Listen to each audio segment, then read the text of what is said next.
ইসলামী আন্দোলনের ছায়াতলে একত্রিত হতে হবে, কেননা এখনই সময়, এখনই সুযোগ। সেজন্য এই সুযোগকে আমাদের কাজে লাগাইতে হবে।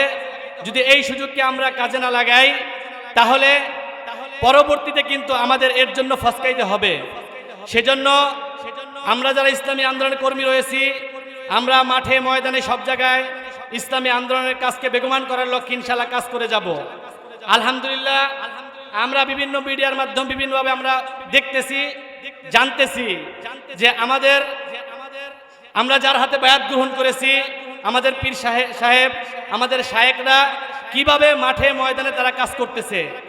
তারা যেই পরিমাণ কাজ করতেছে সেই পরিমাণ কাজের ধারে কাছে কিন্তু আমরা নাই।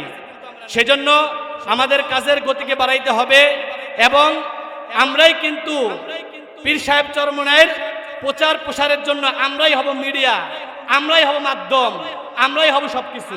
সেজন্য যেভাবে আমাদের শায়েখ, আমাদের পীর সাহেব যেমনিভাবে সারা বাংলাদেশের আনাচে কানাচে বিভিন্নভাবে ইসলামী আন্দোলনের কার্যক্রমকে বেগমান করার জন্য চেষ্টা ফিকির করে যাচ্ছে, সেজন্য আমাদেরকেও কাজ করতে হবে এবং মানুষের কাছে যাইতে হবে এবং পীর সাহেব চরমনাইয়ের যে সমস্ত কর্মকাণ্ড রয়েছে, তার যে সমস্ত দাবি দেওয়া রয়েছে, এই সমস্ত কর্মকাণ্ডকে মানুষের মাঝে প্রচার প্রসার করতে হবে।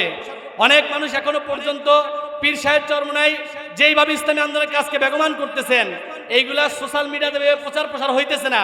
সেজন্য আমাদেরকে প্রচার করতে হবে।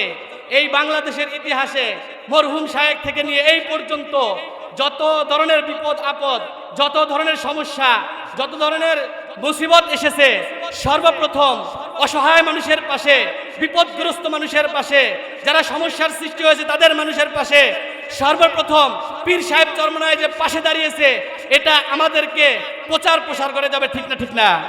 সেজন্য আজকের এই সম্মেলন। সেজন্য ইনশাল্লাহ আমরা মাঠে ময়দানে কাজ করব। আমরা ইনশাল্লাহ আল্লাহ তাআলা আমাদেরকে তৌফিক দান করে। আমিন ওয়া আখিরু দাওয়ানা আলহামদুলিল্লাহি রাব্বিল আলামিন।